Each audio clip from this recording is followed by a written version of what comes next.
DMT classes में आपका स्वागत है। आइए आज हम क्लास 12th के लिए रसायन विज्ञान के जो मात्र ये 50 टॉपिक आपको पढ़ना है।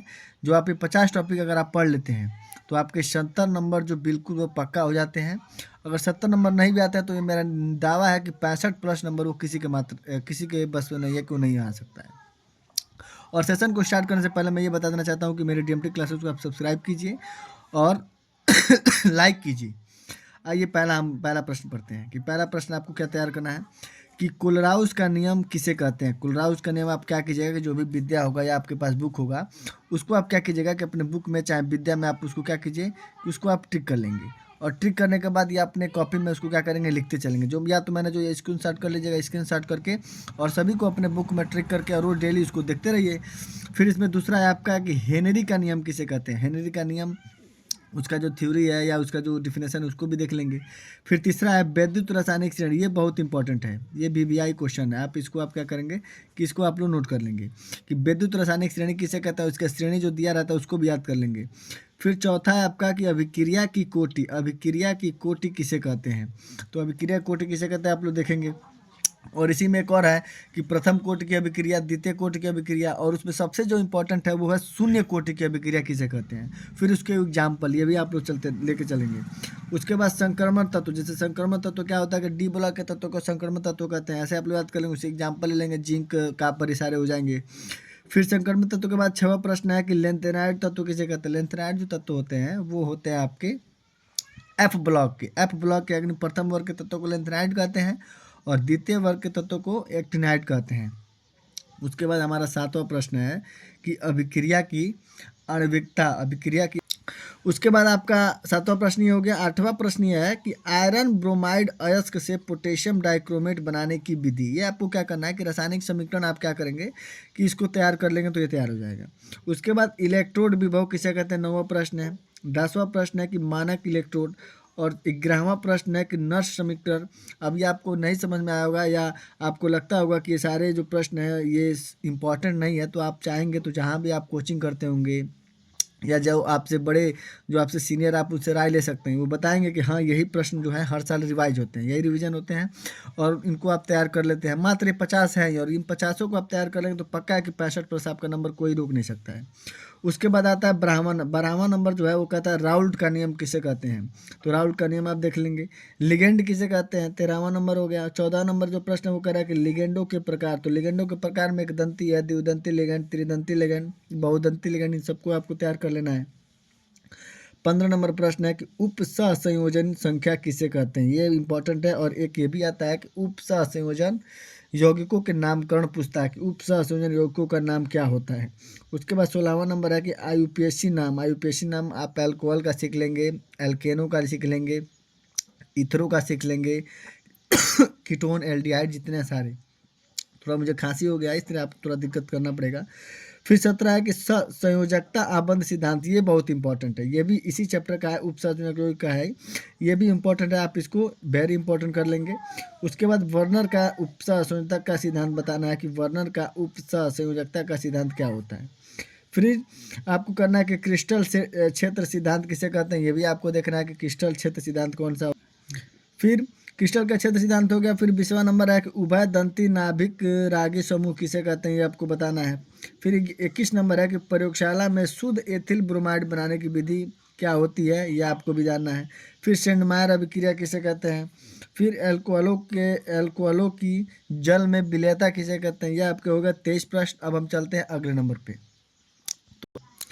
फिर हमारा आता है 24 नंबर प्रश्न। 24 नंबर प्रश्न ये कह रहा है कि टीएनटी बनाने की विधि। टीएनटी बनाने की विधि, अब टीएनटी का मतलब ये तो है कि ट्राई नाइट्रोटालुइन। ये विस्फोटक पदार्थ, इसी का बनाने की विधि में आप पढ़ते होंगे तो उसको बना लेंगे, रिएक्शन समझ में आ जाएगा, उसको याद कर लीजिएगा। फिर किण्वन किसे कहते हैं, 25 नंबर हो गया। 26 नंबर ये कह रहा है कि विलियमसन संश्लेषण अभिक्रिया आपको बताना है। और मैं आपको बता देना चाहता हूँ कि जितनी भी नेमिंग रिएक्शन है, नेमिंग रिएक्शन का मतलब जैसे आ गया विलियमसन संश्लेषण अभिक्रिया, टीएनटी अभिक्रिया, सिम्ट अभिक्रिया, यानी जितने नाम वाले अभिक्रिया उन सब पे मैं कल या परसों वीडियो लाने वाला हूँ। इंपॉर्टेंट लगभग 30 है, उन 30 को मैं एकदम ट्रिक के माध्यम से आपको समझाऊंगा जो आपको तुरंत समझ में आ जाएगा। आप मेरे वीडियो को देख लीजिएगा कल या परसों। फिर आपका 27 नंबर प्रश्न है कि एथिल अल्कोहल का निर्जलीकरण। देखिए एथिल अल्कोहल का सूत्र आपको पता ही होगा, और निर्जलीकरण का मतलब ये होता है कि नी मतलब होता है निकालना, और जल मतलब क्या हो, निर्जल, यानी कि निकालना है उसमें से क्या, जल। अब एथिल अल्कोहल में से जब आप जल निकालेंगे तो एल्कीन का निर्माण होगा। यहीं पे सॉल्व हो गया ये। फिर 28 नंबर ये कह रहा है कि अम्ल उत्प्रेरित जलयोजन द्वारा अल्कोहल के विरचन की क्रिया विधि बताएंगे आप। अगर मेरी क्लास को आपको अच्छा लगता होगा तो आप मेरे चैनल को सब्सक्राइब जरूर कीजिएगा, और लाइक एंड दोस्तों को शेयर कीजिए, जिससे कि मेरा भी मोटिवेशन थोड़ा मिले।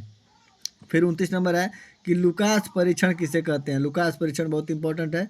उसके बाद से 30 नंबर है कि फिनॉल अम्ल क्यों है। ये क्यों वाले जो प्रश्न होते हैं ये भी बहुत इंपॉर्टेंट है, इनको आपको देखना है।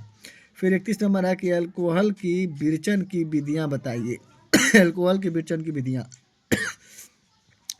फिर 32 नंबर प्रश्न ये कह रहा है कि एथिल अल्कोहल को इथेनॉल कहा जाता है, बनाने की औद्योगिक विधि बताइए। उद्योग बना फैक्ट्री वैक्ट्री में जो बनती है उसमें आपको बताना है। कि 33 नंबर ये प्रश्न कह रहा है कि फिनॉल बनाने की प्रयोगशाला विधि बताइए। फिर 34 राइमर टीमन अभिक्रिया। देखिए नेमिंग रिएक्शन है, मैं इसको आप इसकी चिंता मत कीजिएगा, अगर आता है तो ठीक है, नहीं तो मैं इसका वीडियो लाऊंगा, ये आपको समझ में आ जाएगा। 35 विलियमसन ईथर संश्लेषण। ये है विलियमसन संश्लेषण, ऊपर जो था विलियमसन संश्लेषण, और नीचे है आपका कि विलियमसन ईथर संश्लेषण। ये दोनों अलग अलग अभिक्रिया और बहुत ही इंपॉर्टेंट है। ये निश्चित है कि मान के चले कि आएगा ही आएगा, किसी न किसी सेट में आपको देखने को मिलेगा। फिर 36 नंबर है कि डाई एथिल ईथर की प्रयोगशाला विधि, ये भी बहुत इंपॉर्टेंट है। 37 रोजनमुंड अपचयन अभिक्रिया। देखिए नेमिंग अभिक्रिया है, ये आपको जरूर मिलेगा, मैं कल या परसों जो वीडियो बनाऊंगा उसमें आपको दिखाऊंगा मैं। फिर 38 नंबर ये कह रहा है कि इटाड अभिक्रिया किसे कहते हैं, इटाड अभिक्रिया। फिर 29 एसिटिलीकरण किसे कहते हैं। 40 क्रॉस एल्डोल संघनन किसे कहते हैं। फिर उसके बाद 41 नंबर ये कह रहा है कि कैनिजारो अभिक्रिया किसे कहते हैं। कैनिजारो अभिक्रिया बहुत इंपॉर्टेंट है, ये बहुत इंपॉर्टेंट भी है और बहुत आसान भी है, मैं आपको इसको बताऊंगा। फिर 42 नंबर है कि शीघ्र सिरका विधि द्वारा एसिटिक अम्ल का निर्माण करना, कि एसिटिक अम्ल का निर्माण कैसे होता है। 43 हेलोफार्म अभिक्रिया किसे कहते हैं। 44 है एल्डोल संघनन किसे कहते हैं। 45 है प्रयोगशाला में फार्मल्डिहाइड बनाने की विधि, फार्मल्डिहाइड बनाने की विधि आपको बताना है। 46 नंबर है कि प्रयोगशाला में एसीटोन बनाने की विधि। फिर 47 कार्बिलैमिन अभिक्रिया, और 48 सिम्ट अभिक्रिया। और इन सारे प्रश्नों को देखकर आपको घबराने की जरूरत नहीं है, मैं आपको डेली 50 मॉक टेस्ट यानी बहुविकल्पी जो भी प्रश्न आते हैं उनके आधारित मैं 50 रोज डेली कराऊंगा, तो उससे आपको बहुविकल्पी तैयार हो जाएगा। और मैं अब क्या करने वाला हूं कि चैप्टर वाइज जितने इंपॉर्टेंट प्रश्न बनने वाले हैं उन सबको थ्योरी और उसका जो भी न्यूमेरिकल है उन सब पे मैं वीडियो लेकर आने वाला हूं।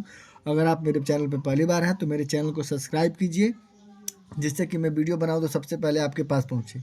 उसके बाद से हमारा है 48 नंबर 47 कार्बिलैमिन अभिक्रिया के बाद सिम्ट अभिक्रिया। सिम्ट अभिक्रिया भी नेमिंग रिएक्शन में आ जाएगा वो। टालन अभिकर्मक बहुत इंपॉर्टेंट है।